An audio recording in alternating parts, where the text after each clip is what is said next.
Governor Walker, I also appreciate the fact of what you build in Milwaukee and enjoy riding my Road King. I understand you ride as well, and I've enjoyed riding both Wisconsin and in the beautiful state of Vermont. And there are days I wish they were there right now. As a former state official in the state legislature, I'm very familiar with your situation, Governor Walker. When I started my tenure back in 1982 there, we had a $1.8 billion budget deficit.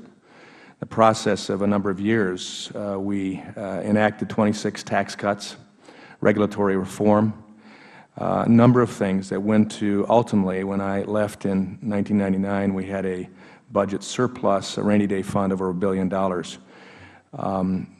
Hasn't history repeatedly proven that lowering taxes encourages economic growth and ultimately increases revenue for the states?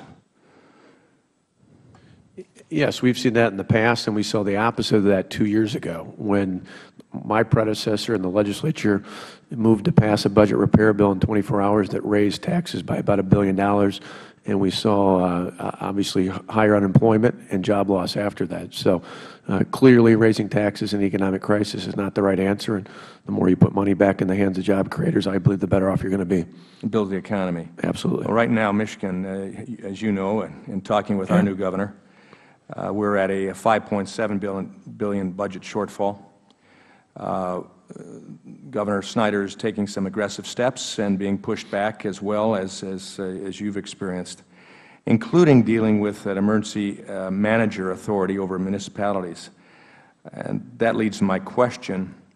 What do you think of that type of authority, and what are some other reforms that may need to be pursued in order to strengthen the fiscal standing of states like your own?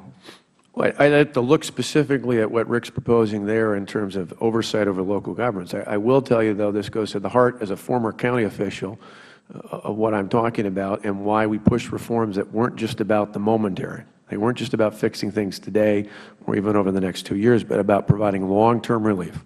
And let me be clear, because I think sometimes people confuse this into thinking this has an impact on private sector unions. It doesn't. Collective bargaining is fully intact for any of the private sector unions out there. This legislation that we signed, the law, doesn't have an impact on that for the public sector. To be able to make changes that ensure stability, financial stability in governments at the state and the local level, we had to make these changes. And even more so to make sure that government can continue to be reformed and where we can improve the system and ultimately reward good employees.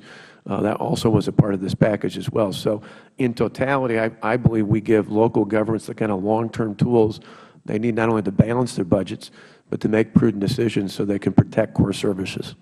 Okay. I appreciate that. Well, I was going to ask both governors, but let me continue my questioning here at this point.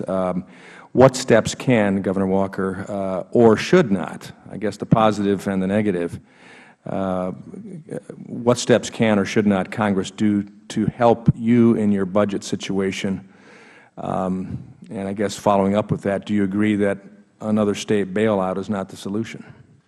Well, to me, asking the taxpayers, me as a federal taxpayer, which obviously reminded of this week, asking me to bail out another state isn't something I'm particularly interested in as a taxpayer. To me, I think each of us in each of the 50 states have to make, in many cases, the tough decisions to ensure that we not only balance our current budgets, but we make long-term decisions. And if we look to other people at the federal level or other entities to do that, I think that puts us in a very precarious position.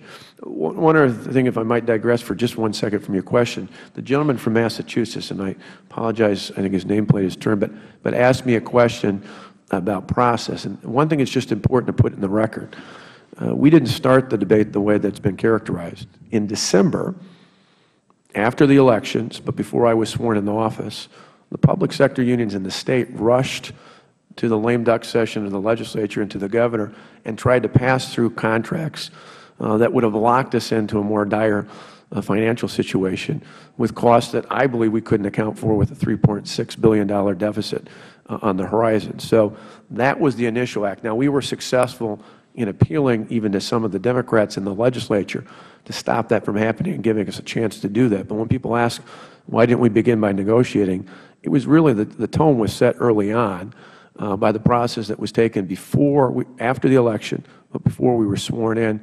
And that's why it became clear to us that we needed to empower both our state and our local government to make those sorts of long-term changes.